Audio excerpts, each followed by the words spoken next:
السلام علیکم ورحمۃ اللہ وبرکاتہ۔ رب اشرح لی صدری ویسر لی امری واحلل عقدۃ من لسانی یفقہوا قولی۔ پارہ 14 سورہ النحل جو ابھی تک چل رہی ہے الحمدللہ، اور آج ہم آیت پڑھیں گے 51 سے۔ اعوذ باللہ من الشیطان الرجیم، بسم اللہ الرحمن الرحیم۔ وقال اللہ لا تتخذوا الہین اثنین انما هو الہ واحد فإیایا فارہبون۔ وقال اللہ، اور فرمایا اللہ تعالیٰ نے، لا تتخذوا، نہ تم بناؤ، الہینی، دو الہ، اثنین، دو، انما، بے شک، ہوا، وہ، الہ، الہ ہے، واحد، ایک ہی، فإیایا، پس صرف مجھ سے ہی، فارہبونی، رہابا، پس ڈرو مجھ سے۔ اب یہاں پہ دیکھیں، دو الہ ہوتے تو کیا ہوتا؟ نظام بگڑ جاتا نا۔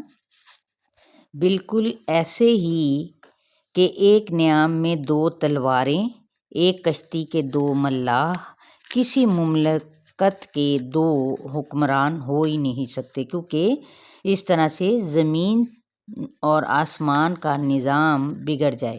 اسی لیے یہ عقیدے غلط ہیں، اس کے نتیجے میں کشمکش برپا ہوتی ہے۔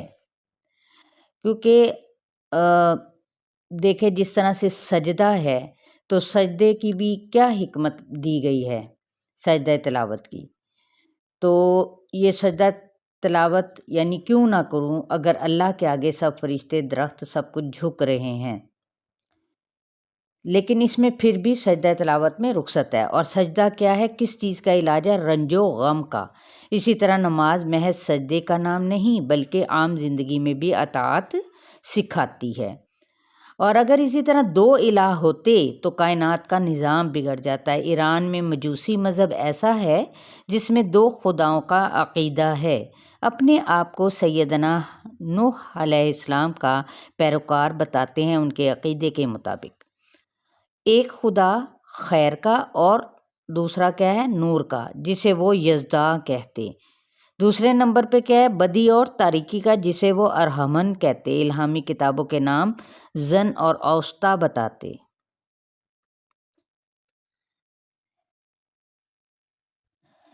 وَلَهُ مَا فِي السَّمَاوَاتِ وَالْأَرْضِ وَلَهُ الدِّينُ وَاصِبًا أَفَغَيْرَ اللَّهِ تَتَّقُونَ۔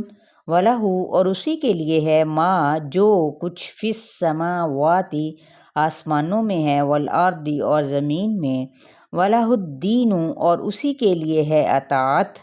دین کا معنی کیا ہے؟ اطاعت۔ واصبا، واو صاد با، دائمی، زائل نہ ہوگا۔ افغیر اللہ، کیا بھلا سوائے اللہ کے، تتقون، تم ڈرتے ہو۔ وصف کہتے ہیں دائمی مرض کو۔ وہ دائمی مرض ایسی بیماری جو مستقل ہو، یعنی موت تک کبھی ختم نہ ہو۔ اور افغیر اللہ تتقون، کیا بھلا سوائے اللہ کے تم ڈرتے ہو۔ تو یہ مسلسل اطاعت ہے، تقویٰ بھی اطاعت ہی کا حصہ ہے۔ وَمَا بِكُم مِّن نِّعْمَةٍ فَمِنَ اللَّهِ ثُمَّ إِذَا مَسَّكُمُ الضُّرُّ فَإِلَيْهِ تَجْأَرُونَ۔ وما، اور جو بھی، بکم، تمہارے پاس ہے، من نعمت، کوئی نعمت ہے، فمن اللہ، پس اللہ ہی کی طرف سے ہے، ثم، پھر، اذا، جب، مسکم، میم سین سین، پہنچتی ہے تم کو، الضر، تکلیف، فالیہ، تو اسی کی طرف، تجأرونا تم فریاد کرتے ہو، اس کا روٹ ورڈ ہے جیم حمزہ را۔ ثم اذا کشف الضر عنکم اذا فریق منکم بربہم یشرکون۔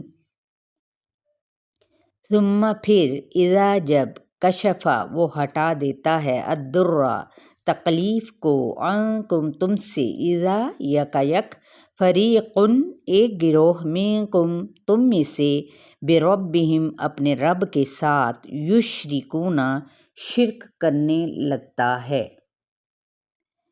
لیکفروا بما آتیناہم فتمتعوا فسوف تعلمون۔ لیکفروا تاکہ وہ ناشکری کریں، بما ساتھ اس کے، جو آتیناہم دیا ہم نے ان کو، فتمتعوا پس فائدے اٹھا لو، فسوف پس ان قریب، تعلمون تم جان لو گے۔ اب یہ ہے کہ جب اچھے دن یا نعمت ملتی ہے تو اصل مالک کو بھول کر تو کیا کرتا ہے، دوسروں کو کریڈٹ دینے لگتا ہے، اور اسی طرح یہ اپنے رب کے ساتھ کیا ہے، شرک کرنا ہے۔ تو ایسا کیوں کرتے ہیں؟ لیکفروا ناشکری۔ تو یہ ناشکری سے کیا مراد ہے؟ نمبر 1، ضرورت پڑنے پر مطلب نکال لینا اور حالات بدلنے پر احسان فراموش ہو جانا۔ نمبر 2، تکلیف آنے پر اللہ کو یاد کرنا، دور ہونے پر اللہ کو بھول جانا۔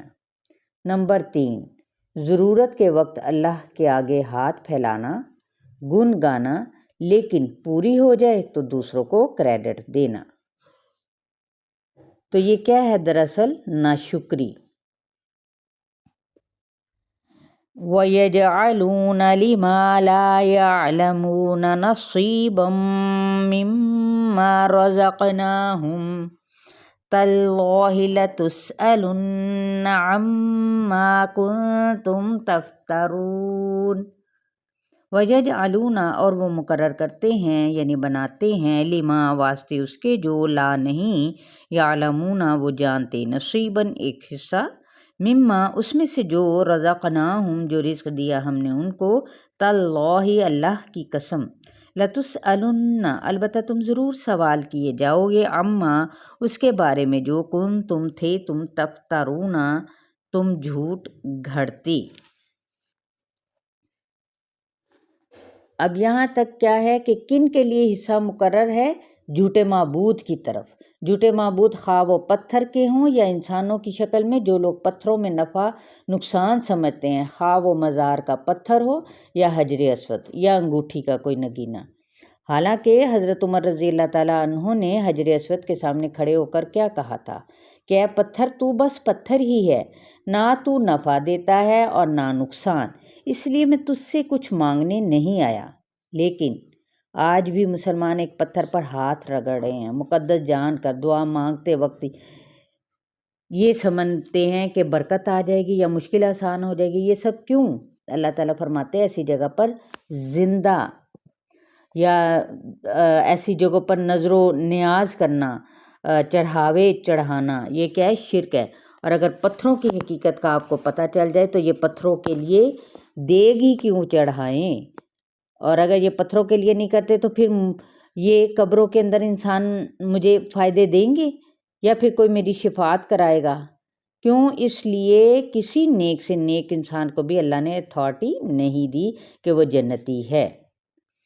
صرف انبیاء کے بارے میں ہے کہ وہ اللہ کی محبوب ہستیاں ہیں، اور کچھ صحابہ کو بھی سوائے جن کو جنت کی بشارت دی گئی۔ آیت نمبر 56 تک آپ لوگوں کا لیسن ہے۔ السلام علیکم ورحمۃ اللہ وبرکاتہ۔